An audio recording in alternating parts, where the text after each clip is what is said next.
আসসালামু আলাইকুম বন্ধুরা, কেমন আছেন আপনারা? আশা করি সবাই ভালো আছেন। আলহামদুলিল্লাহ, আমিও ভালো আছি। আবারও একটি নতুন ভিডিও নিয়ে আপনাদের সঙ্গে চলে এসেছি। মিজানুর রহমান আজহারী ওয়াজ। আপনারা যারা যারা মিজানুর রহমান আজহারী ওয়াজ শুনতে ভালোবাসেন তারা পুরো ভিডিওটা দেখে থাকবেন। আশা করি ভালো লাগবে। ভিডিওটি যদি ভালো লাগে একটি লাইক, কমেন্ট ও শেয়ার করবেন বন্ধুরা। চ্যানেলটি সাবস্ক্রাইব করে পাশে থাকবেন বন্ধুরা। ভালো থাকবেন। বিশ্বনবী বলতেন, আল্লাহুম্মা জাআলনি সাবুরা ওয়া জাআলনি শাকুরা ওয়া জাআলনি ফি আইনি সগীরা ওয়া ফি আয়ুনিন নাসি কাবীরা। হে আল্লাহ, আপনি আমাদের ধৈর্যশীল বানান। আমাদের ধৈর্য নাই, অল্পে আমরা অস্থির। আছে না নাই? এই দেশের মানুষ খুব বেশি অস্থির। বাংলাদেশের মানুষ খুব বেশি অস্থির। আমি পৃথিবীর অনেক দেশে ঘুরেছি, সেখানে দেখেছি মানুষজন খুব ধীরস্থির ভাবে কাজ করতে পছন্দ করে। সুপার শপে যদি কিনতে যায়, they maintain the queue in super shop. Super শপে লম্বা লাইন, সবাই যে ওখানে ভদ্রভাবে দাঁড়ায়, একজনের পর একজন যাবে। টিকিট কাটতে যাবে, লম্বা লাইন, একজনের পর একজন দাঁড়ায়, একজন যাবে আরেকজন। তো ওখানে যদি কোনো বাঙালি থাকে তখন দেখা যায় তার অস্থিরতা। কেন সামনে এত লাইন, এত সময় লাগে কেন, আমি কখন পাবো, আমার কি হবে? অস্থিরতা আছে না নাই? মানে সে পারে না সামনে সবাইকে ডিঙ্গিয়ে আগে যে টাকা পে করবে, আগে যে টিকিট কাটবে। এই অস্থিরতা আমাদের কমাইতে হবে, ধৈর্যশীল হতে হবে। গোটা বিশ্বব্যাপী আমাদের এই বাংলাদেশের মানুষের এই বদনাম যে আমরা অস্থির প্রকৃতির। আমরা ঠান্ডা মাথায় ভাবি না, ঠান্ডা মাথায় ভাবতে হবে, ধৈর্যশীল হতে হবে। ইন্নামা সবরু ইনদা সাদামাতিল উলা। বিষ্ণু বলেছেন, বিপদের প্রথম ধাক্কায় যে সবর ধারণ করতে পারে সেই তো সবুর। এজন্য বিষ্ণু দোয়া করতেন, আল্লাহুম্মা জাআলনি সাবুরা, আল্লাহ আপনি আমাকে ধৈর্যশীল বানান। ও জাআলনি শাকুরা, আপনি আমার শুকরগুজার বান্দা বানান। বিশ্বনবীর চেয়ে ধৈর্যশীল, বিশ্বনবীর চেয়ে শুকরগুজার পৃথিবীর কেউ আছে?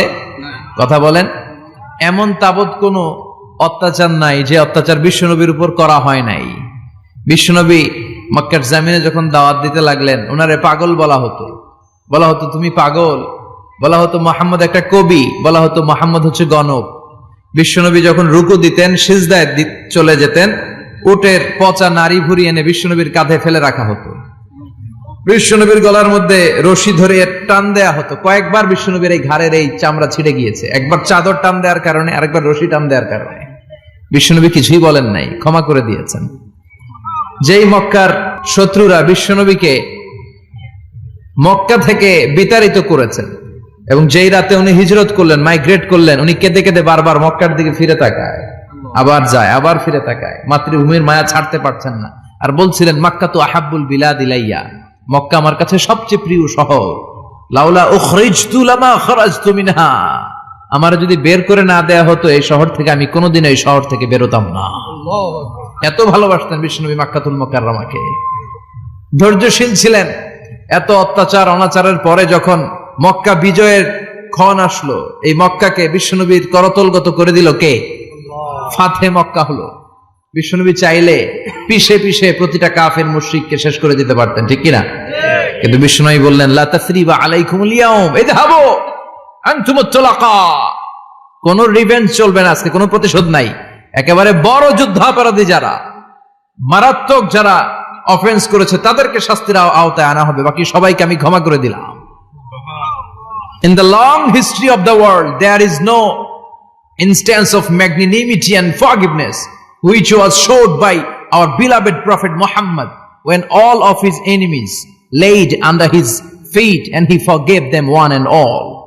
পৃথিবীর গোটা পৃথিবীর ইতিহাসে এরকম নজির কোথাও পাওয়া যায় না, যাকে এত অত্যাচার করে বিতাড়িত করা হয়েছে, নির্বাসন দেয়া হয়েছে, হিজরতে বাধ্য করা হয়েছে।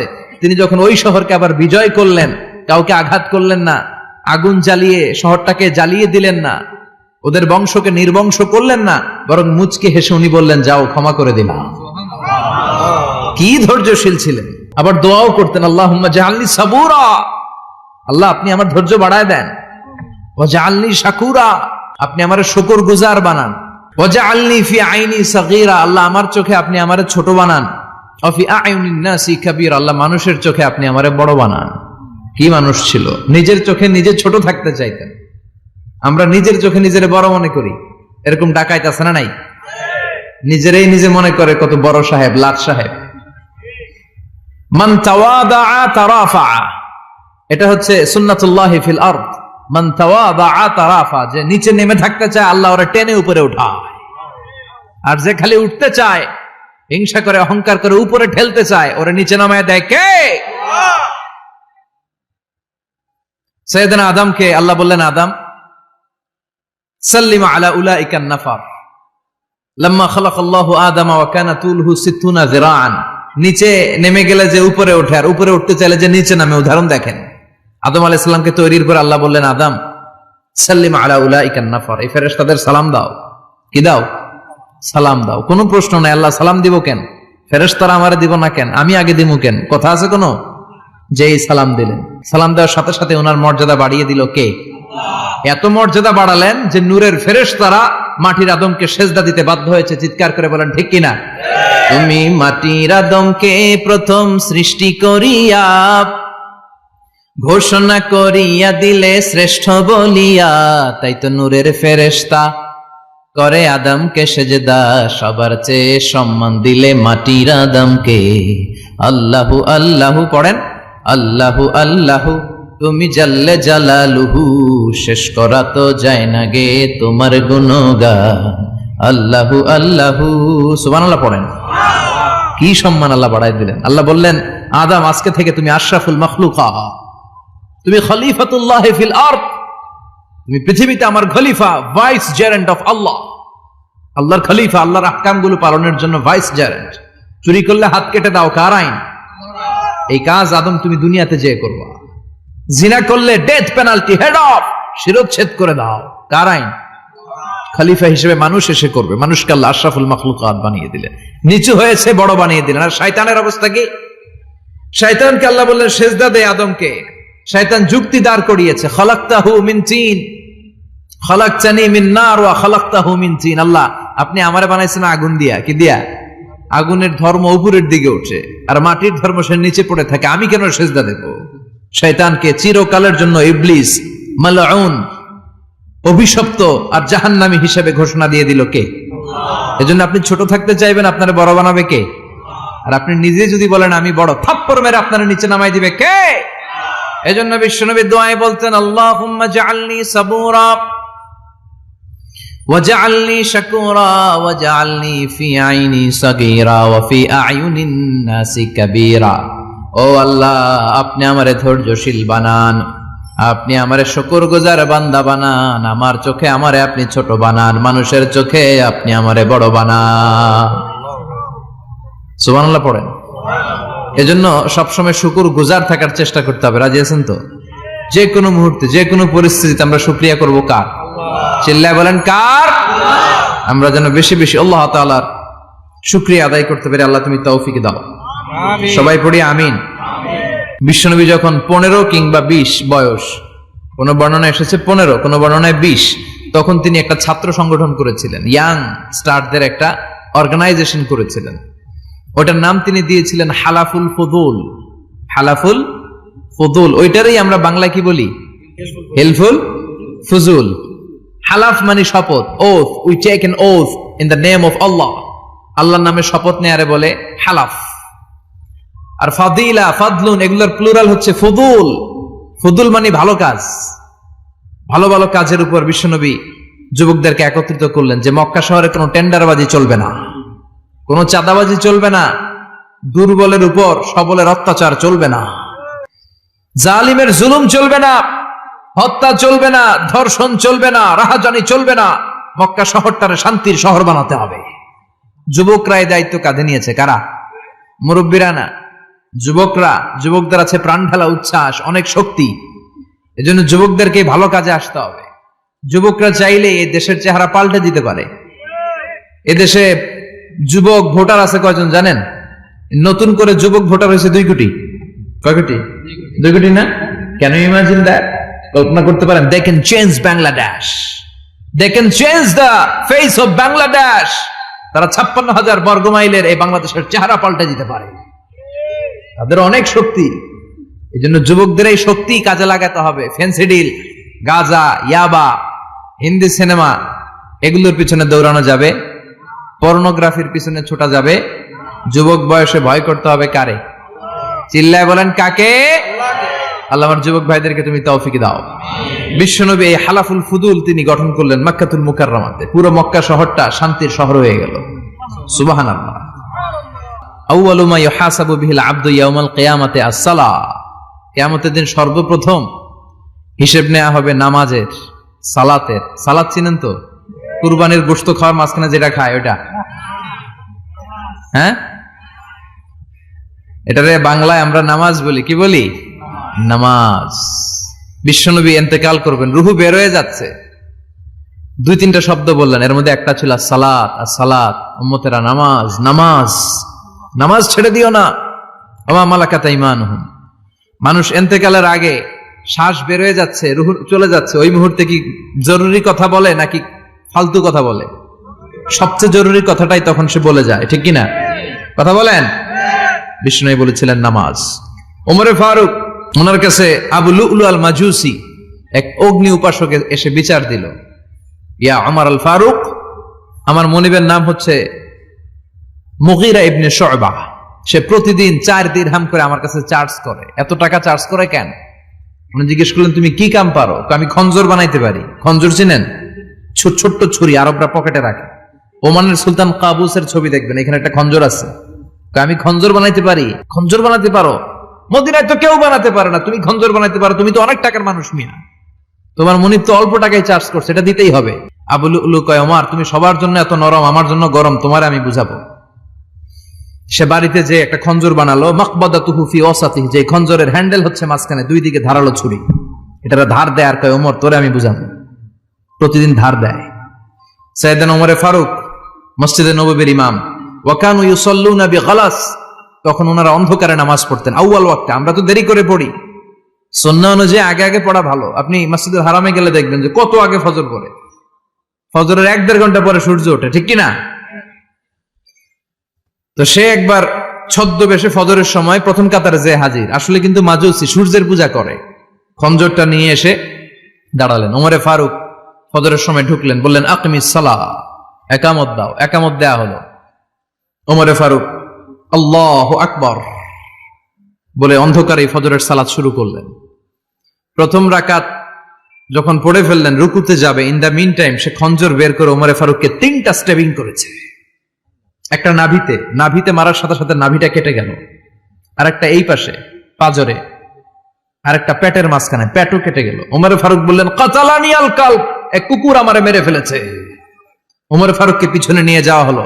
আব্দুর রহমান ইবনে আউফকে টেনে ইমামতির জায়গায় নেওয়া হলো। আর সে কাতারের মাঝখান দিয়ে খঞ্জর ঘুরাতে ঘুরাতে আগাতে লাগলো।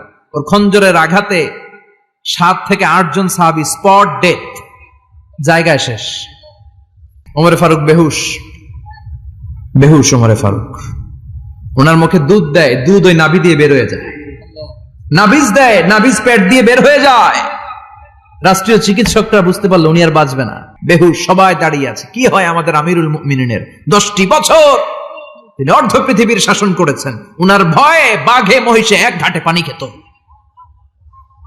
হুশ ফেরার পরে ওমরে ফারুক বলেন, আমারে মারছে কে? আমার কি অবস্থা, বাঁচবো কিনা? আমার ছেলে আব্দুল্লাহ কোথায়?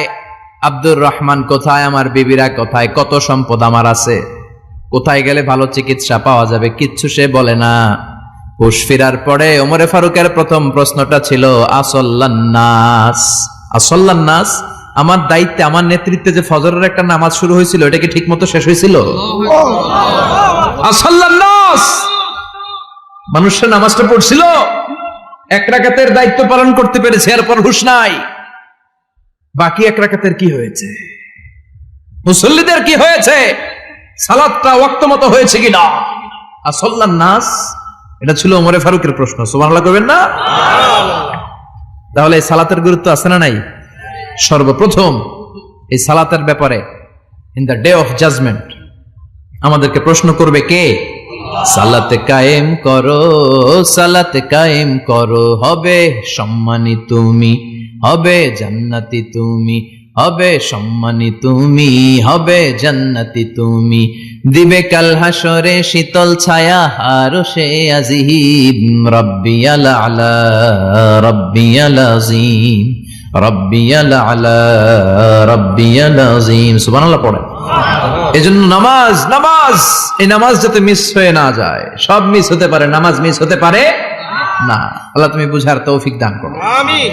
আমি আপনাদের খেদমতে সূরাত আত-তাহরীম থেকে ছোট্ট একটি আয়াতের অংশ তেলাওয়াত করেছি, যেখানে আল্লাহ তাআলা আমাদেরকে আহ্বান জানিয়েছে, ওহে বিশ্বাসীরা, পাপ হতে পারে, ভুল হতে পারে, অন্যায় হতে পারে, ওই অন্যায়ের উপর অটল থেকো না, আমার কাছে ফিরে আসো। কাম টু ইউর লর্ড, তোমার রবের দরবারে ফিরে আসো, ক্ষমার মতো ক্ষমা চাও, ক্ষমার মতো ক্ষমা চাইলে আমি সব ক্ষমা করে দেব। সুবহানাল্লাহ পড়েন। রব্বুল আলামিন বলেন, ইয়া আইয়ুহাল্লাযীনা আমানু তুবু ইলাল্লাহি তাওবাতান নাসুহা। ও বিশ্বাসীরা, ভুল করেছো, অন্যায় করেছো, পাপ করেছো, জুলুম করেছো, আমার কাছে ফিরে আসো, ক্ষমা চাও। ক্ষমার মতো ক্ষমা চাইলে সব গুনাহ মাফ করে দিতে পারে কে? পাপ নাই, গুনাহ করি নাই, এরকম কেউ আছি? কথা বলেন। কত পাপ করছি কোনো হিসাব আছে? পৃথিবীর কেউ না জানলেও জানে কে? পৃথিবী না জানুক আমি তো জানি, আমি কি পাপ করেছি হায়। আমার পাপের করলে বিচার, বাঁচার আমার নাই উপায়। দয়াময় প্রভু মাফ করো আমায়, মাফ করো আমায়। পড়েন আমিন। আমাদের পাপগুলো ক্ষমা করে কে? চিল্লায় বলেন কে? আল্লাহ ডেকে বলে, গোলাম আমি হলাম গাফিরুয যামব কাবিলুত তাওব। আমার কাজ হলো ক্ষমা করা, আমার কাজ হলো তওবা কবুল করা। শয়তানের কাজ হলো ওয়াসওয়াসা দেওয়া, আমাদেরকে ভুল পথে নিয়ে যাওয়া। আর আমাদের কাজ হলো ভুল করে ফেলা, আল্লাহর কাজ হলো ভুলগুলো মাফ করে দেয়া। আল্লাহ ডেকে বলে, গোলাম তোরা যদি ভুল না করতি, তোরা যদি পাপ না করতি, তোরা যদি অন্যায় না করতি, তোদেরকে ধ্বংস করে দিয়ে এমন একটা জাতি আমি এই দুনিয়ার বুকে তৈরি করতাম, যারা সকালবেলা ভুল করে দুপুরে মাফ চাইতো, দুপুরে ভুল করে রাত্রে মাফ চাইতো, আজকে ভুল করে আগামীকাল মাফ চাইতো। আর আমি আল্লাহ গুনাহগুলো তাদের সব ক্ষমা করে দিতাম। ক্ষমা করে দিতে আল্লাহর বড্ড ভালো লাগে। বান্দা আল্লাহর কাছে বারবার চাক, চোখের পানি ছাড়ুক, এটা আল্লাহ পছন্দ করে।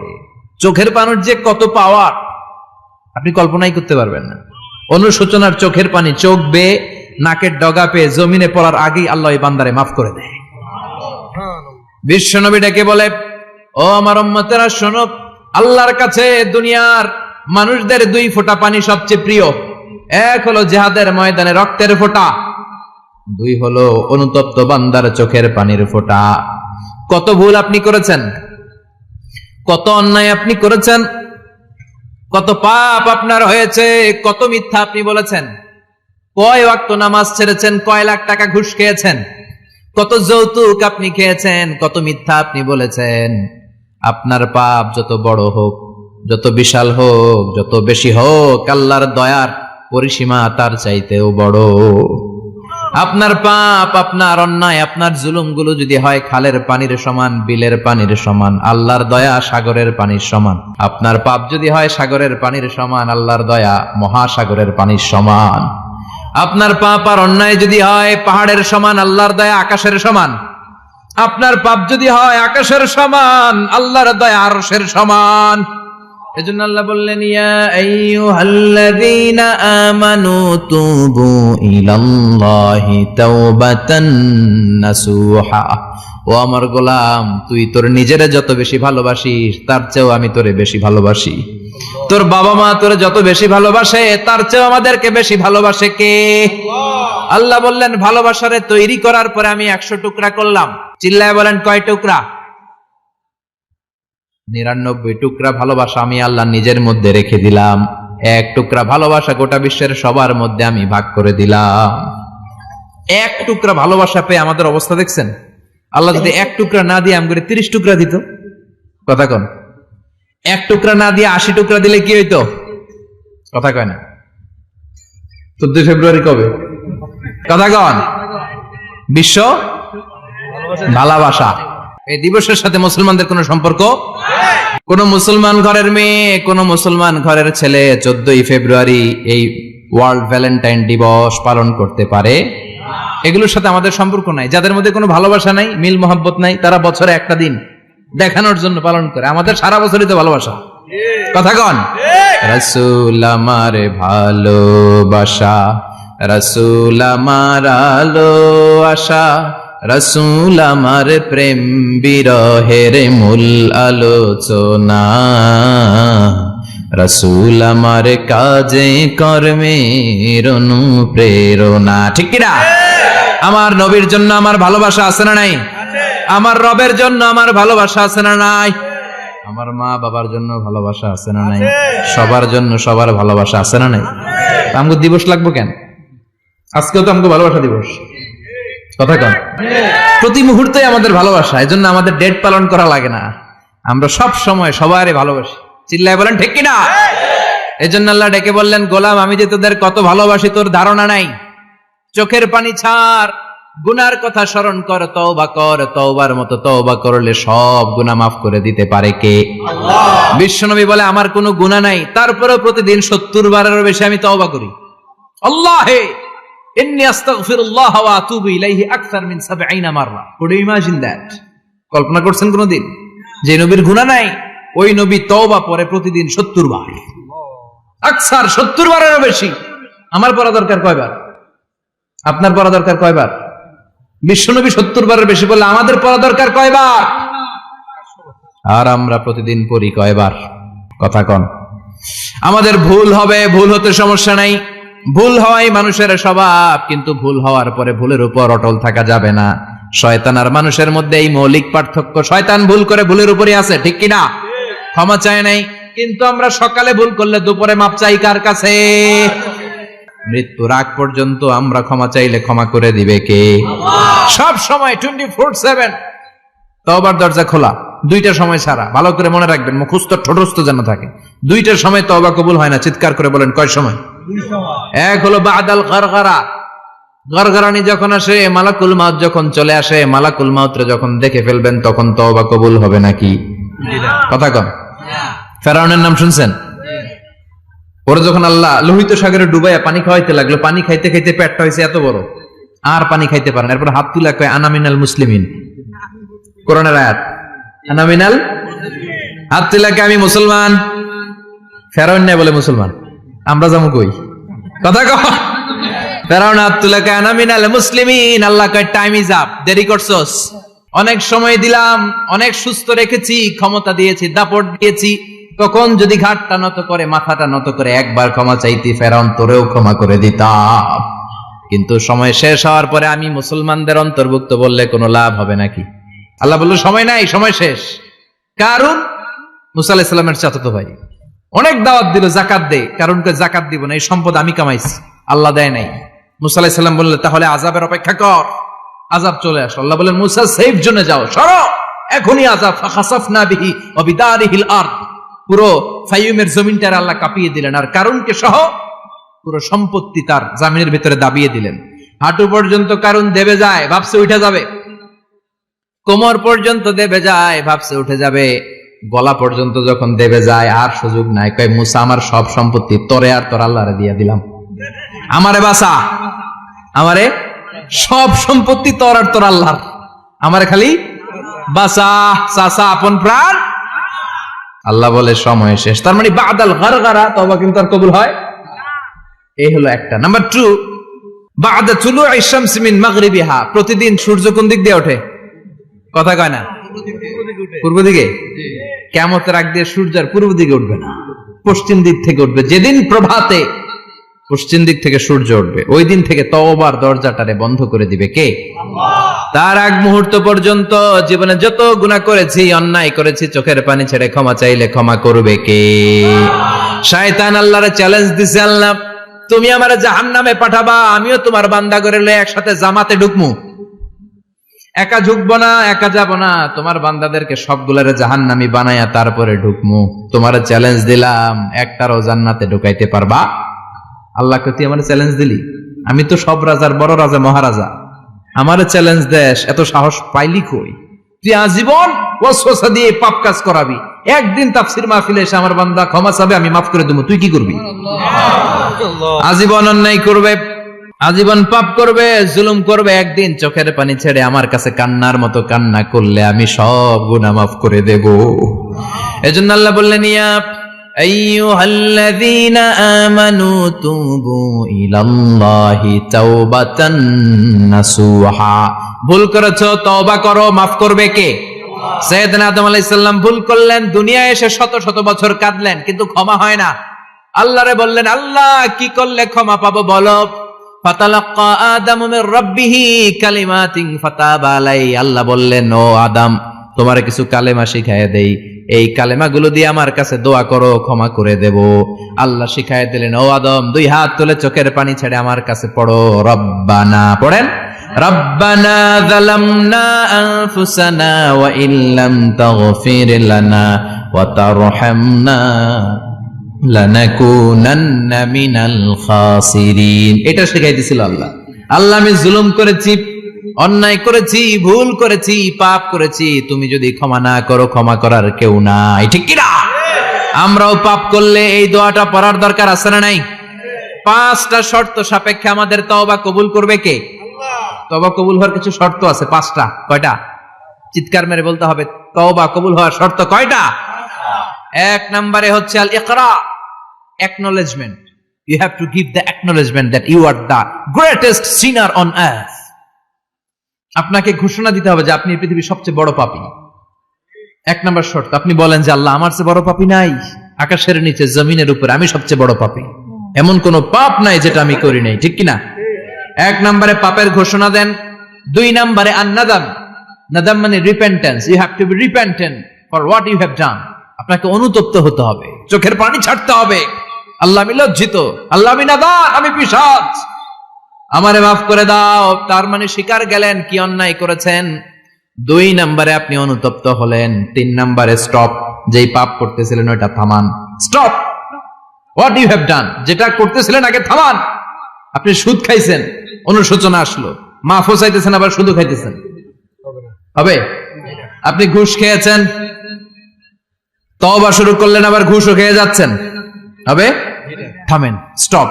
3টা গেল। 4 number, to hate what you have done, ঘৃণা করতে হবে, যে পাপটা করেছেন মন থেকে ওই পাপটাকে ঘৃণা করতে হবে। 5 নাম্বার শর্ত হচ্ছে to determine that you never repeat this sin again in your life. আল্লাহর ওয়াদা দেন, কমিটমেন্ট দেন যে আল্লাহ, আমার জীবনে পারতপক্ষে এই পাপ জীবনেও করব না। চিৎকার করে বলেন ঠিক কিনা? তার মানে আপনি স্বীকার যান, তারপরে আপনি অনুতপ্ত হবেন, যে পাপ করেছেন থামিয়ে দিবেন, পাপটারে মন থেকে ঘৃণা করবেন, আর আল্লাহরে ওয়াদা দিবেন, আল্লাহ আর করব না। এই 5টা শর্তের আলোকে তওবা করলে জীবনের সব গুনাহ মাফ করে দিবে কে? এজন্য আল্লাহ বললেন, ইয়া আইয়ুহাল্লাযীনা আমানু তুবু ইলাল্লাহি তাওবাতান নাসুহা। তওবার মতো তওবা করো, সব গুনাহ মাফ করতে পারে কে? তওবা করবেন তো? রাজি আছেন? কবে করবেন? এই মুহূর্তে তওবা করলাম, এই মুহূর্তে আল্লাহর কাছে ক্ষমা চাই, আল্লাহ জীবনের সব গুনাহ মাফ করে দাও। আমাদের দেশে তওবা করার জন্য হুজুর লাগে, কথা কন, পীর সাহেব হুজুর, বড় হুজুর, ছোট হুজুর, হাফেজ সাহেব লাগে না? হাফেজ সাহেব, ইমাম সাহেব, এদের ছাড়া নাকি তওবা হয় না। না, এটা ভুয়া কথা। আপনি অনুতপ্ত হন, আপনি চোখের পানি ছাড়েন, আপনি আপনার রবরে বলেন, ক্ষমা করে দিবে কে? ইমাম সাহেব আসতে হবে, শর্ত না। পীর সাহেব হুজুর এসে হুজুরের হাতে হাত রেখে তওবা পড়তে হবে, শর্ত না। আপনার রবরে ডেকে চোখের পানি ছেড়ে ক্ষমা চান, ক্ষমা করবে কে? আর প্রতিদিন শতবার পড়তে থাকবেন আস্তাগফিরুল্লাহ। আওয়াজ করে সবাই পড়েন আস্তাগফিরুল্লাহ, আর জোরে পড়েন আস্তাগফিরুল্লাহ। বিশ্বনবী বলেন, মান লাজিমাল ইস্তিগফার জাআলাল্লাহু লাহু মিন কুল্লি দিকিন মাখরাজা। সব সময় ইস্তেগফারের সাথে যে লেগে থাকবে, রব্বুল আলামিন তারে 5টা জিনিস দিবে। কয়টা? কথা কন, আরো জোরে সবাই বলেন, কয়টা? নাম্বার 1, জাআলাল্লাহু লাহু মিন কুল্লি দিকিন মাখরাজা। বিপদে পড়লে বিপদ থেকে উদ্ধার করবে কে? আমাদের তো কোনো বিপদ নাই না? আছে। কত বিপদ, হ্যাঁ? রাস্তাঘাটে দুর্ঘটনা হতে পারে, যে কোনো সময় ভূমিকম্পে পড়তে পারি, বজ্রপাত পড়তে পারে না, ঠেড়া বইরা মানুষ নাই, আছে না নাই? এই বিপদ আপদ থেকে আপনারা রক্ষা করবে কে?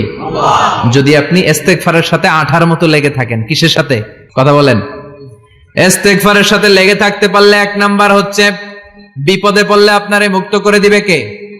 2 নাম্বার ওয়ামিন কুল্লি হাম্মিন ফারাজা, যে কোনো ধরনের টেনশন, হাইপার টেনশন থেকে বাঁচায় দিবে কে? আমাদের তো টেনশন মেনশন নাই না? আছে। লাইফ নিয়ে টেনশন, বাঁচার টেনশন, মরার টেনশন, ক্যারিয়ারের টেনশন, রাস্তাঘাটে যানজট এটার টেনশন, পুলিশের দৌড়ানি, র্যাবের দৌড়ানি, বাড়ির ভাড়া, গ্যাস বিল, বিদ্যুৎ বিল, ছেলে মেয়েদের লেখাপড়া, কত টেনশন। এই সব টেনশন থেকে আপনারে মুক্ত করে দিবে কে? 3 নম্বরে ওয়ারযুকহু মিন হাইসু লা ইয়াহতাসিব, এমন জায়গা থেকে আল্লাহ আপনার রিজিকের ব্যবস্থা করবে আপনি কল্পনাই করতে পারবেন না। সুবহানাল্লাহ পড়েন। 4 নম্বরে সবসময় ইস্তেগফার যদি পড়া হয় আল্লাহর কোনো আযাব ওই বান্দার উপরে আসে না। ওমা কানাল্লাহু মুআযযিবাহুম ওয়া হুম ইস্তাগফিরুন।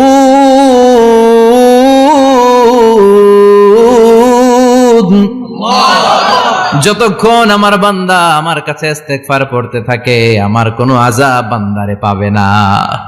যতক্ষণ ইস্তেগফার পড়বেন আল্লাহর কোনো আযাব আপনার উপর আসবে না। 4টা গেল। 5 নাম্বার, বারবার ইস্তেগফার পড়লে রফিক ভাই আল্লাহ আপনারে মুস্তাজাবুদ দাওয়া বানিয়ে দিবে। দোয়া করা মাত্র কবুল করে নেবে কে? আল্লাহ। মুস্তাজাবুদ দাওয়া বুঝেন তো? মানে যিনি হাত তুলতে দেরি কবুল হতে দেরি হয় না। বারবার ইস্তেগফার পড়ে দেখেন যে আপনার দোয়া কেমনে কবুল হয়। ইমাম আহমদ ইবনে হাম্বলের নাম শুনেছেন? হাম্বলি মাযহাবের প্রতিষ্ঠাতা। হানাফি, শাফিঈ, মালিকি, 4 নাম্বারটা আপনারা বলেন। হাম্বলি। এই হাম্বলি মাযহাবের ইমামের নাম আহমদ ইবনে হাম্বল। জগৎ বিখ্যাত মুহাদ্দিস। একক স্বতন্ত্র হাদিসের কিতাব হিসেবে পৃথিবীতে সবচেয়ে বড় যে হাদিসের কিতাব ওইটার নাম মুসনাদ আহমদ ইবনে হাম্বল। 40,000 হাদিসের কালেকশন আছে এটাতে। এই ইমাম আহমদ ইবনে হাম্বল ওনার শেষ জীবনটা হাদিস পড়ানো, হাদিস কালেকশনের জন্য ব্যয় করেছেন।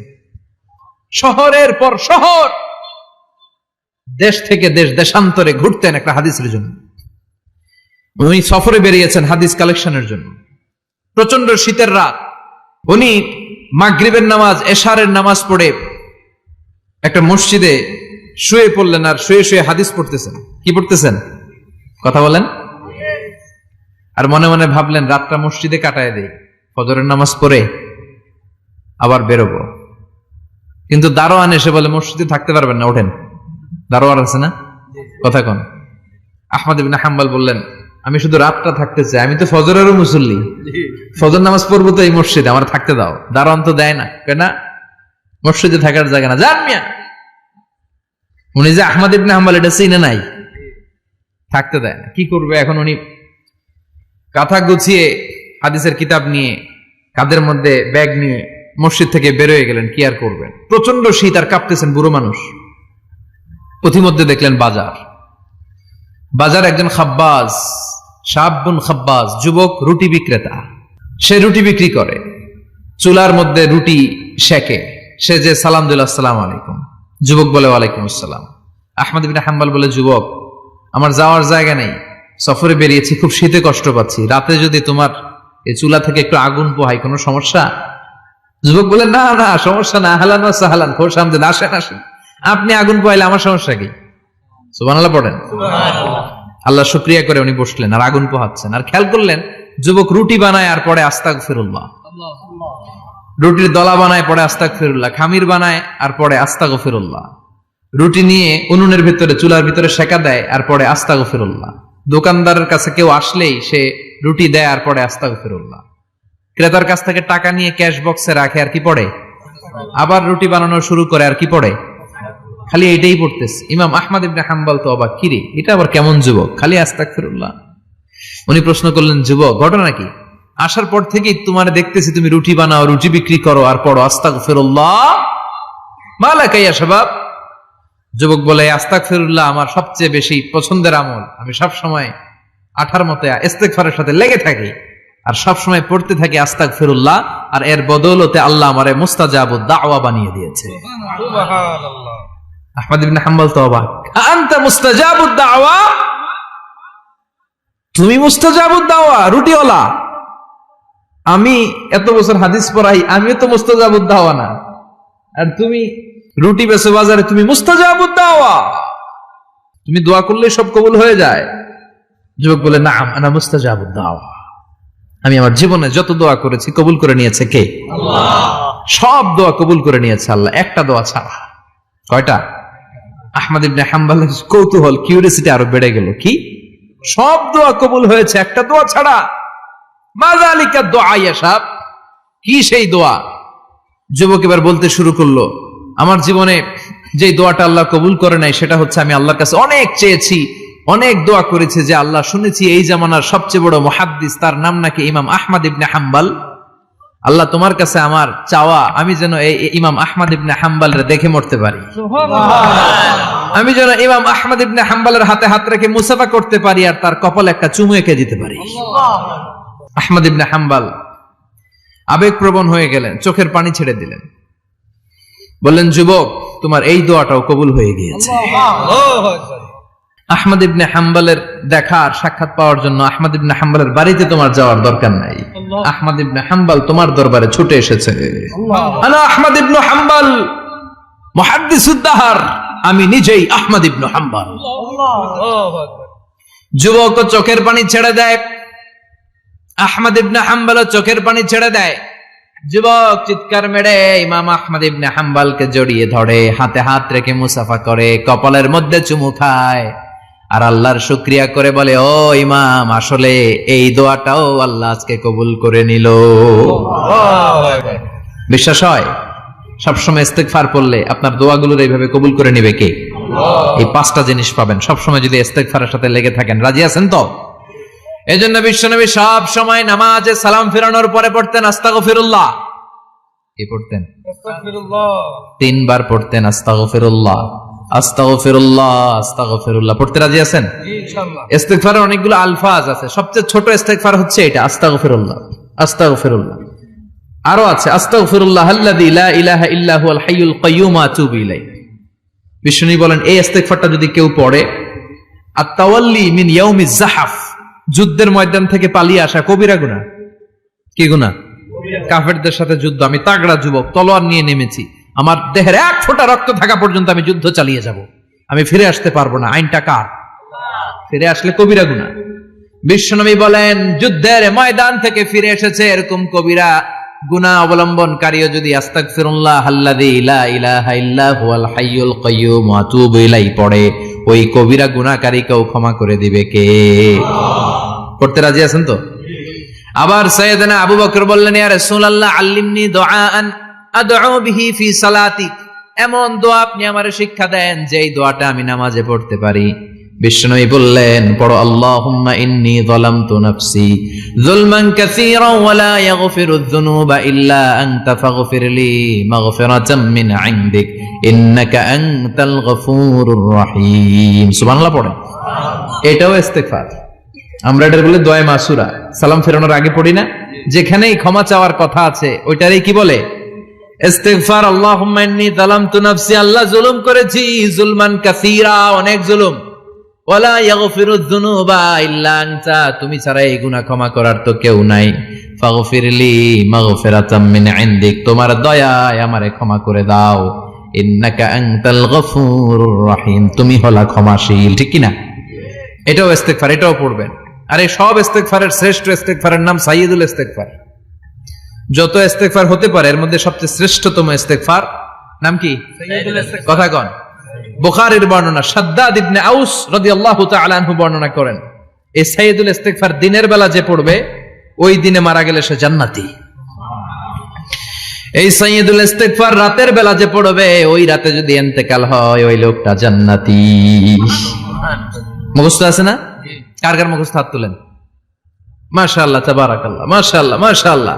আর যাদের নাই তাদের হোমওয়ার্ক, তাদের আল্লাহুম্মা আনতা রাব্বি লা ইলাহা ইল্লা আনতা খালাকতানি ওয়া আনা আবদুক ওয়া আনা আলা আহদিকা ওয়া ওয়া'দিকা মাস্তাতা'তু আউযু বিকা মিন শাররি মা সানা'তু আবুউ লাকা বিনি'মাতিকা আলাইয়া ওয়া আবুউ লাকা বিযামবি ফাগফিরলি ফাইন্নাহু লা ইয়াগফিরুয যুনুবা ইল্লা আনতা।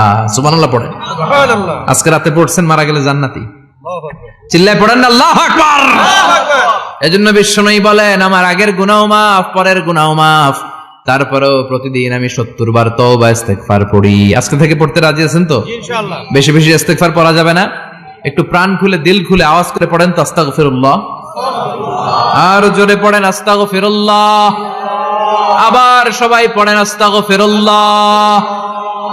সব সময় তওবা ইস্তেগফার যারা পড়ে তাদেরকে পছন্দ করে কে?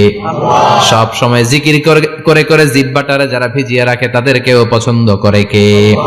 আল্লাহ বলেন ওয়াজকুর রাব্বাকা ফি নাফসিকা তাদাররুআন ওয়া খীফাতান ওয়া দুনাল জাহরি মিনাল কওলি বিল গুদুবি ওয়াল আসাল ওয়া লা তাকুম মিনাল গাফিলিন। সুবহানাল্লাহ পড়েন। আল্লাহ বলেন ওয়াজকুর রাব্বাকা ফি নাফসিক, আল্লাহরে মনে মনে ডাকো। তাদাররুআন ওয়া খীফা, আল্লাহর জিকির করতে আল্লাহ বলেছেন ফি নাফসিক। বুঝতেছেন না অর্থ? ফি নাফসিকা, মনে মনে আল্লাহর জিকিরটা করো। তাদাররুআন ওয়া খীফা, তাদাররুআন মানে বিনয়ের সাথে, with full of humility, submission and humbleness. বিনয়ের সাথে আল্লাহরে ডাকো। ওয়া খীফা, গোপনে গোপনে ডাকো। দুনাল জাহারি মিনাল কওল, চিৎকার চেঁচামেচি করে ডেকো না। কার কথা? আওয়াজ করে জিকির করো না। এই যে আমরা মাহফিলে লা ইলাহা ইল্লাল্লাহ জিকির করে, এটা তালিমান। উদ্দেশ্য কি? তালিমের জন্য আওয়াজ করে জিকির জায়েজ আছে, কিন্তু ব্যক্তিগত জিকিরের যে ইবাদতটা, এটা আস্তে আস্তে হইতে হবে, এটা ভদ্রভাবে হতে হবে, চিল্লাচিল্লি করে নয়। আবার তালিমের জিকির ওইটাও ভদ্রভাবে। ইন্নাল্লাহা জামিল ইউহিব্বুল জামাল, আমার আল্লাহ সুন্দর, আমার আল্লাহর জিকিরের মধ্যেও সৌন্দর্য আছে না নাই? কিন্তু এদেশে জিকিরের ভেতরে লাফালাফি আছে না নাই? বেশি না কম? কি বসেন বসেন, হ্যাঁ বসে যান তো, অনেক ধরনের আছে জিকির। হ্যাঁ বসেন বসেন বসে যান। হ্যাঁ হাইবার আলী, এটা কি আবার জালালি? তো এই যে ইন্নাল্লাহা জামিল ইউহিব্বুল জামাল, আমার আল্লাহ সুন্দর, আমার আল্লাহর জিকিরের মধ্যেও সৌন্দর্য আছে না নাই? তালিমের উদ্দেশ্যে সবাই মিলে জিকির করা যায়, কিন্তু চিল্লাফাল্লা করা যাবে না, লাফালাফি করা যাবে না, মাথা ডানে বায়ে ঝোলানো যাবে না, ঠিক কি না? কিন্তু লাফালাফির জিকির আছে না নাই? লাফাইতে লাফাইতে, হ্যাঁ গাছের আগায় বাঁশের আগায়। আবার যিনি জিকির পরিচালনা করে ওনার কান্দে যাই ওঠে, আছে না নাই? বিশ্বনবী সাহাবাদের নিয়ে জিকির করছেন, সাহাবারা লাফাতে লাফাতে খেজুর গাছের আগায়। হাদিসে আছে না এটা? বিশ্বনবী সাহাবাদেরকে নিয়ে জিকির করছেন, লাফাতে লাফাতে আবু বকর বিশ্বনবীর কান্দের উপরে। আছে হাদিসে আছে? এটা জিকির নয়। কি সুন্দর দেখেন, ইসলাম বোঝা কত সহজ। ওয়াজকুর রাব্বাকা ফি নাফসিকা তাদাররুআন ওয়া খীফা, গোপনে জিকির করো, ভদ্রতার সাথে বিনয়ের সাথে জিকির করো। ওয়ালা তাকুম মিনাল গাফিলিন, দুনাল জাহারি মিনাল কওল, চিৎকার চেঁচামেচি করে জিকির করো না। যারা চিকফাল দিয়ে হই হই হই হই করে, আছে না? হই হই হই হই হই হইয়ের ভিতরে আল্লাহর নাম আছে। হ্যাঁ এই যে হুই হাই হুই হাই, এই স্টাইলের যে জিকির, এটার ভিতরে আমার আল্লাহর নাম আছে? আল্লাহর নাম যদি না থাকে ওইটা জিকির হবে? কথা বলেন। বিষ্ণু বললেন খবরদার, চিৎকার চেঁচামেচি করে লাফালাফি করে যারা জিকির করে, এরা মনে করে আল্লাহ কানে শুনে না। কথা বলেন। আপনি গোপনেও আল্লাহর ডাকলে আপনার ডাকে সাড়া দিবে কে? এজন্য রাব্বুল আলামিন বলেন ফাযকুরুনি আযকুরকুম ওয়াশকুরুলি ওয়ালা তাকফুরুন। বান্দা আমার জিকির তোমরা করো, আমিও তোমাদের জিকির করব, ঠিক কি না? আমরা যদি আল্লাহর জিকির করি, আমাদের জিকির করে কে? সুবহানাল্লাহ কইবেন না? আমরা আল্লাহর জিকির করে, আল্লাহ নাকি আমাদের জিকির করে, জানো তো না কথা এটা? আবার হাদিসে কুদসিতে আল্লাহ বলেন ফাইন যাকারানি ফি নাফসি যাকারতুহু ফি নাফসি, আমার বান্দা যদি একা একা আমার জিকির করে, আমি আমার বান্দার একা একা স্মরণ করি। ওয়া ইন যাকারানি ফি মালাইন যাকারতুহু ফি মালাইন খায়রিম মিনহু, এরকম মহা সম্মেলন করে যদি কেউ আমি আল্লাহর জিকির করে, আমি এর চেয়েও বড় মহা সম্মেলন ফেরেশতাদেরকে নিয়ে করে আমার বান্দারে স্মরণ করি। ওয়া ইন তাকাররাবা ইলাইয়া শিবরান তাকাররাবতু ইলাইহি যিরাআন, আমার বান্দা যদি আমার দিকে 1 বিঘত আসতে চায়, আমি আমার বান্দার দিকে 1 হাত এগিয়ে যাই। আমার বান্দা যদি আমার দিকে 1 হাত আসতে চায়, আমি আমার বান্দার দিকে 2 হাত যাই। ওয়া ইন আতানি ইয়ামশি আতাইতুহু হারওয়ালা, আমার বান্দা যদি আমার দিকে হেঁটে হেঁটে আসতে চায়, আমি আমার বান্দার দিকে দৌড়ে দৌড়ে যাই। সুবহানাল্লাহ পড়েন। এজন্য বিশ্বনবী বলেন, লা ইয়াজালু লিসানুকা রাতবাম মিন যিকরিল্লাহ। আল্লাহর জিকির দিয়ে জিহ্বাটারে ভিজিয়ে রাখবা। কার কথা? চিল্লায় বলেন, কার কথা? সবসময় আল্লাহর জিকির করতে রাজি আছেন তো? সবচেয়ে শ্রেষ্ঠ জিকির বিশ্বনবী বললেন, আফদালু যিকরি লা ইলাহা লা ইলাহা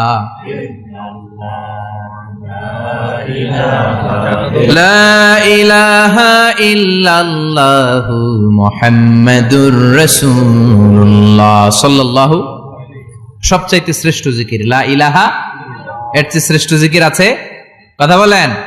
বিশ্বনবী বললেন, মান ক্বালা লা ইলাহা ইল্লাল্লাহ সিদকান মিন কলবিহি, একনিষ্ঠতার সাথে অন্তর থেকে কেউ যদি জীবনে একবার বলে লা ইলাহা ইল্লাল্লাহ, দাখালাল জান্নাহ। তার যদি পাপ থাকে, অন্যায় থাকে, ওই পাপ আর অন্যায়ের শাস্তিগুলার পরে কোনো না কোনো দিন আমার ওই বান্দা জান্নাতে ঢুকবে। একবার যদি খালিসান মিন কলবিহি সে পড়ে লা ইলাহা ইল্লাল্লাহ, তার জন্য জান্নাতকে অবধারিত করে দিয়েছে কে? আবার এটার নাম আল্লাহ দিয়েছে কালিমায়ে। কথা বলেন। দরাবাল্লাহু মাসালান কালিমাতান তাইয়িবাতান কাশাজারাতিন তাইয়িবাতিন আসলুহা সাবিতুন ওয়া ফারউহা ফিস সামা। সুবহানাল্লাহ। পবিত্র বাণী এটা কালিমায়ে তাইয়িবা। আবু সাঈদ আল খুদরি থেকে বর্ণিত, মুস্তাদরাকে হাকিম আর সহিহ ইবনে হিব্বানে এসেছে। বিশ্বনবী বলেন, মুসা আলাইহিস সালাম আল্লাহর একবার প্রশ্ন করলেন, ইয়া রাব আল্লিমনি দুআন আদউ বিহি, আপনি আমার এমন একটা জিকির শিক্ষা দেন যে জিকির দিয়ে আমি শুধু আপনার জিকির করব, কেউ এই জিকির করতে পারবে না। এই জিকির জানবো শুধু আমি আর জানবেন। কথা কোন? প্রশ্ন করছে কে? হ্যাঁ, কাকে করেছে? আল্লাহ এমন একটা জিকির শিখান যেই জিকির কেউ জানে না, আমি জানবো, আর ওই জিকির দিয়ে প্রাণ ভরে আপনারে ডাকবো। আল্লাহ বললেন, মুসা পড়ো লা ইলাহা লা ইলাহা ইল্লাল্লাহু মুহাম্মাদুর রাসূলুল্লাহ। মুসা আলাইহিস সালাম বললেন, আল্লাহ চাইলাম কি, কইলেন কি? লা ইলাহা তো জাতীয় জিকির, এটা তো আন্তর্জাতিক জিকির, এটা জানে না এমন কেউ নাই। এমনকি হিন্দু ভাইরাও জানে। কথা কন। আল্লাহ আমি তো চাইছিলাম এক্সক্লুসিভ, আমার জন্য স্পেশাল, এর চেয়ে সুন্দর আর কেউ জানবে না। এত সুন্দর একটা জিকির আপনি দিবেন, এটা আমি ডাকবো আপনারে আর আপনি শুনবেন। আল্লাহ বললেন, মুসা এর চেয়ে দামি আমার কাছে নেই। আল্লাহু আকবার। লাউ তাদউ লা ইলাহা ইল্লাল্লাহ ফি কাফা, লা ইলাহা রে যদি মুসা এক পাল্লায় রেখে দাও, ওয়াস সামাওয়াতু সাবউ ওয়াল আরদিন, সাত আকাশ সাত জমিন যদি আরেক পাল্লায় রেখে দাও, লা ইলাহা এক পাল্লায়, সাত আকাশ সাত জমিন আরেক পাল্লায় ওজন যদি দাও, লা রাজাহাত কাফাতু লা ইলাহা ইল্লাল্লাহ, মুসা দেখবা মুহূর্তের মধ্যে লা ইলাহা ইল্লাল্লাহর পাল্লা ভারী হয়ে গেছে। সাত আকাশ সাত জমিন এক পাল্লায়, শুধু লা ইলাহা ইল্লাল্লাহ আরেক পাল্লায়, মুহূর্তে লা ইলাহার পাল্লাটারে ভারী করে দিবে কে? এটা বিপ্লবী বাণী। আমরা এটার ভিক্ষার মধ্যে লাগাইছি। এখন ভিক্ষা করার সময় লা ইলাহা আছে না নাই? একটা টাকা দিয়া যান, আমি গরিব ইনসান, আখিরাতে সওয়াব পাইবেন পাহাড় সমান। একটা টাকা দিয়া যান, আমি গরিব ইনসান, আছে না নাই? জুমার নামাজের সময় ভিক্ষা করে, একটা টাকা দিয়া যান, আর লা ইলাহার জিকির লগে, আছে না নাই? এটা আমরা ভিক্ষার জিকির বানাইছি। এটা তো বিপ্লবী বাণী। এই বাণীর পক্ষে যারা, তারা ন্যায় আর সত্যের পক্ষে চিল্লায় বলেন ঠিক কিনা? এই বাণীতে যারা বিশ্বাস করে তারা এক আল্লাহর সামনে মাথা নত করে দেয়। গোটা পৃথিবীর কোন শক্তির সামনে ওই মাথা নত হয় না। ঠিক কিনা? এই লা ইলাহা যারা আমরা মানি, আল্লাহ ছাড়া কারো সামনে মাথা নত করব? কোন শক্তি আমাদের মাথা নত করাতে পারে না। বিপ্লবী বাণী, এটা সংগ্রামী বাণী। এই বাণী এমন বিপ্লব তৈরি করে গোটা বিশ্ব পাল্টে দেয়। এই লা ইলাহার ব্যাখ্যা করেছেন সাইদ কুতুব শাহিদ তার তাফসিরে। নাম শুনছেন? কি নাম তাফসিরের? ফি জিলালিল কুরআন। ফি জিলালিল কুরআন লিখে উনি মিশর কাঁপিয়ে দিলেন। তিনি গোটা বিশ্বের জাহালাতকে তার তাফসিরের লেখনের মধ্যে দিয়ে তুলে এনেছেন। আর বলেছেন, আল্লাহর আইন ছাড়া পৃথিবীর বুকে কোনো আইন চলবে না। তার তাফসির পরে মিশরের সব যুবকরা রাস্তায় নেমে এলো। আন্দোলনের চোটে পুরো মিশরে উত্তাল গণ আন্দোলন। ইনিল হুকমু ইল্লা লিল্লাহ, আল্লাহর জমিনে আল্লাহর আইন ছাড়া কিছু চলবে পুরো মিশর টালমাটা, সরকার টালমাটা। সরকার প্রধান ছিল জামাল আব্দুল নাসের, কয়টারে জেলে ভর। কথা কন, হকের কথা বললেই জেলখানা আছে না নাই? সৈয়দ কুতুব শাহিদের জেলখানায় ভরা হলো। ওনারে জেলখানায় ভরার পরে আন্দোলন আরো 3 গুণ বেড়ে গেল। কায়রোর রাস্তায়, মিশরের রাস্তায় রাস্তায় ইসলাম প্রেমিক, কোরআন প্রেমিক যুবকদের আন্দোলন। পুরো আন্দোলনে মিশর কেঁপে উঠল। মিশর ব্যাপী আন্দোলনের গণজোয়ার। সরকারের অবস্থা খারাপ। সরকার এবার ঘোষণা দিল সৈয়দ কুতুব শাহিদ মিশরের যুবকদেরকে আন্দোলনে ঠেলে দেওয়ার কারণে তাকে মৃত্যুদণ্ড দেয়া হলো, ফাঁসি। যুগে যুগে কোরআনের পক্ষে যারা, এদের কাছে ফাঁসির রশি আছে না নাই? কিন্তু এই ফাঁসির রশিকে তারা থোড়াই কেয়ার করে, চিল্লায় বলেন ঠিক কিনা? ফাঁসি, সৈয়দ কুতুব শাহিদের ফাঁসির রায় দেয়া হলো। আদালত থেকে ফাঁসির রায় বহাল রাখা হলো। যেদিন ফাঁসি দেয়া হবে তার 1 ঘন্টা আগের ঘটনা। কারা কর্তৃপক্ষের নিয়ম অনুযায়ী, জেল কোডের নিয়ম অনুযায়ী জেলখানার যিনি ইমাম আছে না, উনি 1 ঘন্টা আগে আইসা এই কালিমা পড়ায়, যারা ফাঁসি দেয়া হবে এর পড়ায় লা ইলাহা মুহাম্মাদুর। তো সৈয়দ কুতুব শাহিদকে কালিমা পড়ানোর জন্য ইমাম সাহেব আসছে। ফাঁসির বাকি কয় ঘন্টা, এসে বলে সৈয়দ কুতুব শাহিদ আপনি পড়েন লা ইলাহা ইল্লাল্লাহ। সৈয়দ কুতুব শাহিদ বলে আমারে তুই কালিমা শিখাইস না, আমি কালিমা খুব ভালো জানি। যেই কালিমা পড়ানোর কারণে সরকার তোরে বেতন দেয়, ওই কালিমার ব্যাখ্যা করার কারণে সরকার আজকে আমারে ফাঁসি দেয়। তুই কালিমা পড়াস, তোরে টাকার বান্ডিল দেয়, আমি কালিমার ব্যাখ্যা করার কারণে ফাঁসির মঞ্চে দাঁড়াই। চিল্লায় বলেন ঠিক কিনা? তার মানে তোর কালিমা আমার কালিমা এক কালিমা না, এই 2 কালিমার মধ্যে পার্থক্য আছে না নাই? তোর ইমানি চেতনা আমার ইমানি চেতনা এক ইমানি চেতনা নয়। তোরে টাকা দেয়, আমারে ফাঁসি দেয়, তার মানে 2 চেতনা আলাদা। চিল্লায় বলো ঠিক কিনা? এজন্য আল্লাহ ডেকে বললেন গোলাম, এটা বিপ্লবী বাণী। এই কালেমার আন্দোলন যারা করে তারা আল্লাহ ছাড়া পৃথিবীর কাউরে ভয় পায় না। আর তারা চায় কালেমার পতাকা পৃথিবীর মধ্যে যেন পথ পথ করে উড়ে, ঠিক কিনা? বাংলার জমিনে কালেমার পতাকা উড়ুক, আমরা চাই কি চাই না? কোন একদিন এ দেশের আকাশে কালিমার পতাকা উড়বে, সেদিন সবাই খোদাই বিধান পে দুঃখ বেদনা ভুলবে। কোন একদিন এ দেশের আকাশে কালিমার পতাকা উড়বে, সেদিন সবাই খোদাই বিধান পে দুঃখ বেদনা ভুলবে। চিৎকার করে বলেন ঠিক কিনা? এই কালেমার সমাজ যদি হয়, ওই সমাজে কেউ লাঞ্ছিত হবে না, ওই সমাজে কোনো নারী নিগৃহীতা হবে না, ওই সমাজের কোনো কাজের মেয়েরা ধর্ষিতা হবে না, ওই সমাজে দুর্নীতি থাকবে না, ঘুষ থাকবে না, চাঁদাবাজি থাকবে না, টেন্ডারবাজি থাকবে না। সমাজটারে শান্তি দিয়ে সমৃদ্ধ করে দিবে কে? এজন্য সব সময় জিকির করতে হবে একজনের। চিল্লায় বলেন তিনি কে? আল্লাহ। শ্রেষ্ঠ জিকির হচ্ছে লা ইলাহা ইল্লাল্লাহ। করতে রাজি আছেন? সব সময় জিকিরটা করতে রাজি আছেন?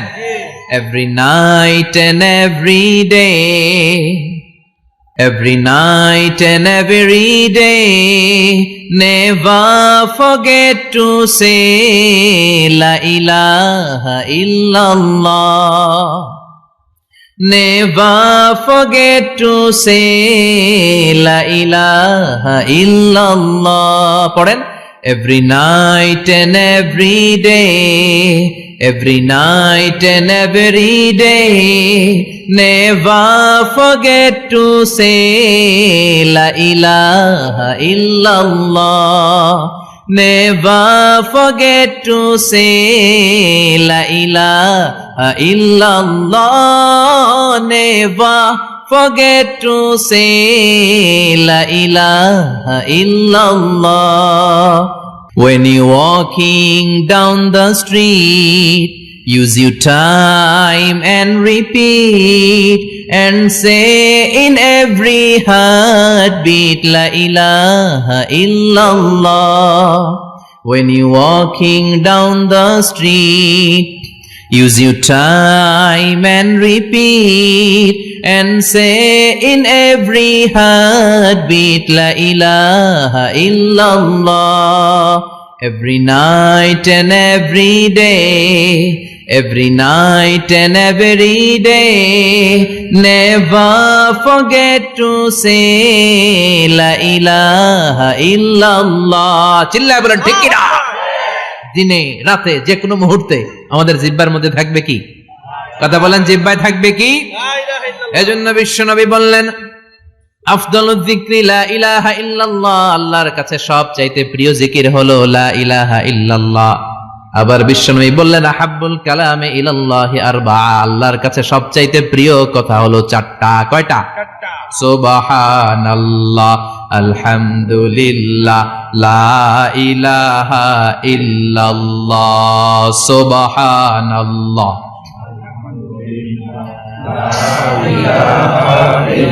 লা ইলাহা ইল্লাল্লাহ, মুহাম্মাদুর রাসূলুল্লাহ। সুবহানাল্লাহ পড়েন।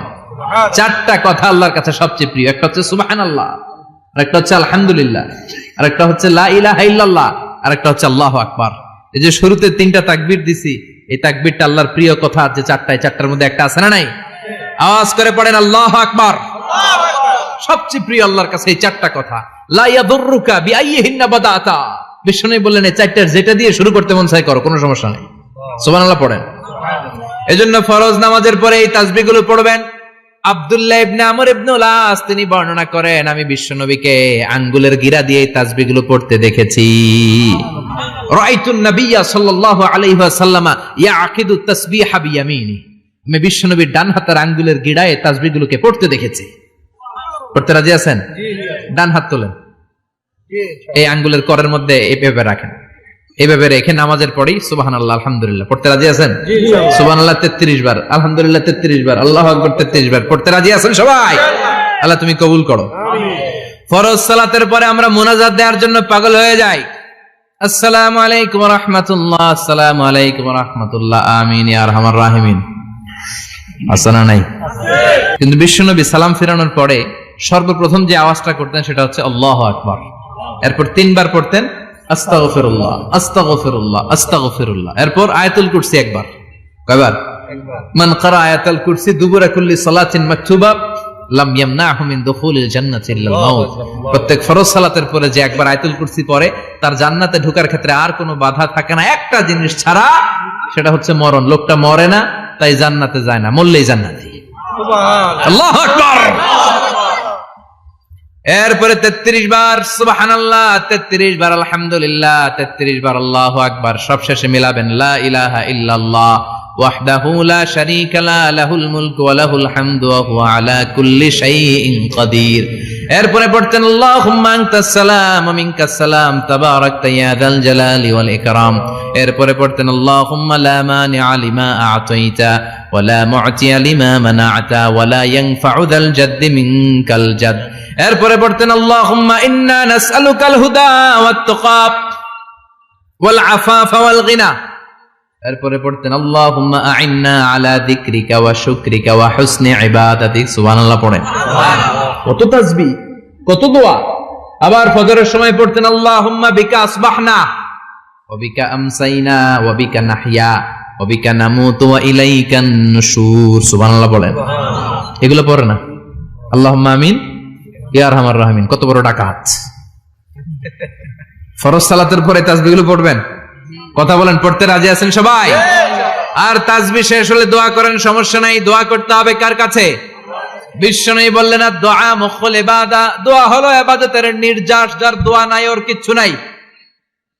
দোয়া করেন নাই তো নামাজে কাজ হবে না, দোয়া করেন নাই রোজায় কাজ হবে না। কথা কন। আর দোয়া মুখুল ইবাদা, দোয়া হচ্ছে ইবাদতের নির্যাস। আবার তিরমিজির বর্ণনায় বললেন আর দোয়া হুয়াল ইবাদা, দোয়াটাই নাকি ইবাদত। দোয়াটা ইটসেলফ, এইটাই ইবাদত। নামাজ যেমনি ইবাদত, রোজা যেমনি ইবাদত, হাত তুলে যে দোয়া করলেন এইটাও ইবাদত। সুবহানাল্লাহ পড়েন।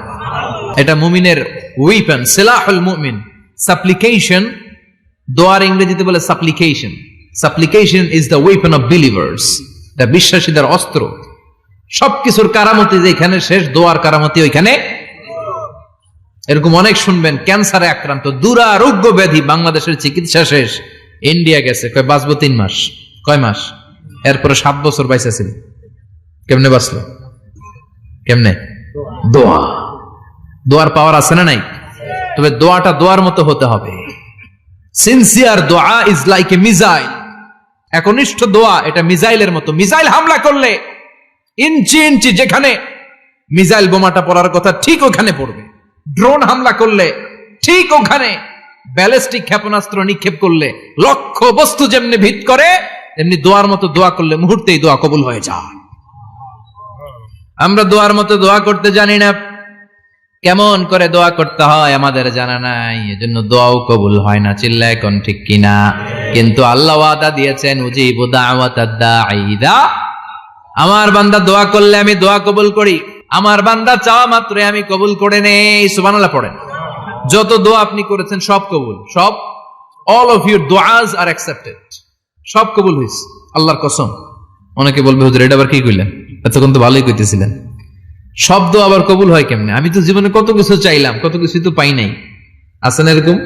অনেকে অনেক পেরেশান, আফসোস করে, হুজুর চাইলাম আল্লাহ দিল না। 4টা মাইয়া, এবার কাবা ধইরা চাই আইছি পোলার কথা, এটাও হইছে মাইয়া। আছে না নাই? 5টা ছেলে হইছে, মেয়ের জন্য বুকটা হাহাকার। হজে যে আরাফাতের ময়দানে চেয়ে আসলাম, এইবারও হইছে আর একটা পোলা। আছে না নাই? কত কিছু চাইলাম, পাইলাম না, হুজুর দিল না আল্লাহ। বলে না? আপনার সব দোয়া কবুল, তবে কবুল হওয়ার 3টা সিস্টেম আছে। কয়টা? কয়টা? আপনি যত দোয়া করছেন সব কবুল, কারণ আল্লাহর কাছে কিছু চাইলে আল্লাহ ফিরায় দিতে জানে না। সুবহানাল্লাহ কোন? চাওয়া মাত্রই আল্লাহ বলে অ্যাকসেপ্টেড, যা কবুল, দিব। দিব না এটা বলতে জানে না, চাওয়া মাত্রই বলে দিব। 3 সিস্টেম। নাম্বার 1, আপনি আল্লাহর কাছে দোয়া করলেন, চাইলেন, আল্লাহ বলে দিব, বলেই তিনি দিয়ে দেন আর আপনি খুশি হয়ে যান, পেয়ে গেলেন। নাম্বার 2, আপনি আল্লাহর কাছে দোয়া করলেন, চাইলেন, তখনও আল্লাহ বলে দিব, তবে এখন না, সবুর, একটু পরে দিব। কখন দিলে আমার জন্য ভালো, আমার চেয়েও ভালো জানে কে? পরে দিবে। নাম্বার 3, চাইলেন, দোয়া করলেন, আল্লাহ তখনও বলে দেব, তবে এখনো না, পরেও না, কিয়ামতের দিন যেদিন বিপদে পড়বে ওই দিন দেব। যেদিন তোর বাবা তোরে চিনবে না, তোর মা তোরে চিনবে না, বন্ধু বন্ধুরে চিনবে না, পীর সাহেব মুরিদরে চিনবে না, মুরিদ পীর সাহেবরে চিনবে না, ইমাম সাহেব মুসল্লিরে চিনবে না, মুসল্লি ইমাম সাহেবরে চিনবে না, কেউ কাউরে চিনবে না। ওই কঠিন দিনে তোরে আমি বাঁচাইয়া দেব। তাই দোয়া যা করছেন ছোটবেলা থেকে আজকে পর্যন্ত, লস হয়েছে না লাভ? লস না লাভ? এজন্য বেশি বেশি দোয়া করার দরকার আছে না নাই? জীবনে যদি কোনো নেক আমল থাকে, ওই নেক আমল দিয়ে যদি আল্লাহর কাছে দোয়া করেন, দোয়া কবুল করে নিবে কে? তবে নেক আমলটা হইতে হবে শুধুমাত্র আল্লাহর সন্তুষ্টির জন্য। প্রত্যেকের জীবনেই কিছু আমল আছে যেটা লোক দেখানো করে, আছে না নাই? আবার কিছু আমল আছে আল্লাহরে খুশি করার জন্য করে, আছে না নাই? কথা বুঝতে পেরেছেন? রাত্রিবেলা যাচ্ছেন, কেউ নাই, রাস্তায় হঠাৎ দেখলেন মসজিদ, পাশে লেখা বড় করে দান বাক্স, পকেট থেকে কচকচে 1000 টাকার নোটটা ওইখানে ঢেলে দিলেন দান বাক্সের ভিতরে। কেউ দেখে নাই, দেখছে কে? আল্লাহ। এটা পৃথিবীর কাউরে দেখানোর জন্য দিছিলেন? এই দানটা আল্লাহর কাছে প্রিয়। গোপন দান আল্লাহর রাগকে কমিয়ে দেয়। সুবহানাল্লাহ বলেন। আল্লাকা সিররুন ইনদাল্লাহ বাইনাকা আনতা ওয়া বাইনাল্লাহ, আল্লাকা সাদাকাতুন তাখফা লা ইয়ালামুহা ইল্লাল্লাহ, আল্লাকা সিররুন ইনদাল্লাহ বাইনাকা আনতা ওয়া বাইনাল্লাহ, আল্লাকা সাদাকাতুন তাখফা লা ইয়ালামুহা ইল্লাল্লাহ। সুবহানাল্লাহ বলেন। সুবহানাল্লাহ। আল্লাকা সিররুন ইনদাল্লাহ, তোমার আর তোমার রবের মাঝে এমন কোন গোপন জিনিস আছে নাকি যেটা আল্লাহ ছাড়া কেউ জানে না? তোমার কোনদিন কোন গোপন দান আছে নাকি যেটা আল্লাহ ছাড়া কেউ দেখেনি? ওই দানটা আল্লাহর কাছে প্রিয়। চিল্লায় বলেন ঠিক কি না? এরকম কোন গোপন আমল দিয়ে যদি আপনি আল্লাহর কাছে ওসিলা করে দোয়া করেন, আল্লাহ ওই কঠিন বিপদের দিনে এই আমলটা করছিলাম শুধু তোমারে দেখানোর জন্য, এর উসিলায় বাঁচাও, বাঁচাবে কে? বুখারীতে একটা হাদিস আছে, সালাসাতুন ফিল গার, বনি ইসরাইলের 3 লোক সফরে বেরিয়েছে, মরুভূমির সফর, মাঝখানে তুফান, কই যাবে, কই বাঁচবে, দৌড়াদৌড়ি শুরু, দৌড়াতে দৌড়াতে এক পাহাড়ের গুহার ভেতরে আশ্রয় নিয়েছে। গুহা চিনেন তো? পাহাড়ের গুহা। আশ্রয় নেওয়ার সাথে সাথেই বৃষ্টির পানির ঝাপটায় পাহাড়ের উপর থেকে বিশাল এক পাথর খণ্ড এসে পাহাড়ের গুহার মুখটা বন্ধ করে দিয়েছে। বন্ধ, অন্ধকার। এরা পড়ছে বিপদে, হায় হায়, বাঁচার জন্য ঢুকলাম, এখন দিই মরণ। ঢুকছিল কি জন্য? এখন মরণ।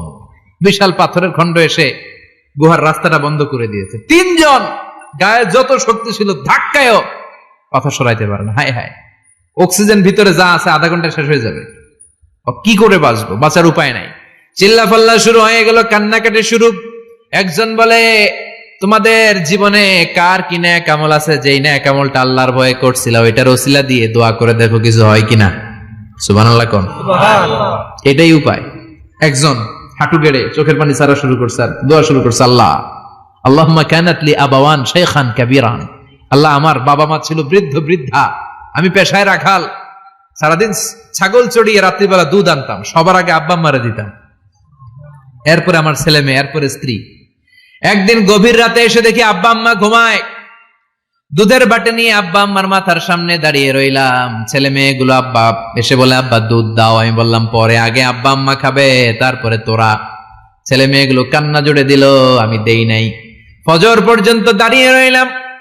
ফজরের আগ দিয়ে আব্বা আম্মা ঘুম থেকে উঠে দেখে তো আমার অবাক, কিরে বাবা দাঁড়িয়ে কেন? বললাম প্রতিদিন দুধ খেয়ে ঘুমাও, আজকে আগে আগে ঘুমিয়েছো, দুধ খাও নাই, তোমাদেরকে আগে দিব বলে দাঁড়িয়ে রইলাম। আল্লাহর ডেকে বলে, আল্লাহ ওই দিন সারা রাত দুধের বাটি নিয়ে মা বাবার শিওরে আমি দাঁড়িয়েছিলাম, ফজরের সময় আব্বা আম্মারে দুধ খাওয়ালাম, তারপরে ছেলে মেয়েদেরকে দিয়েছিলাম, তারপরে স্ত্রীর মুখে দিয়েছিলাম।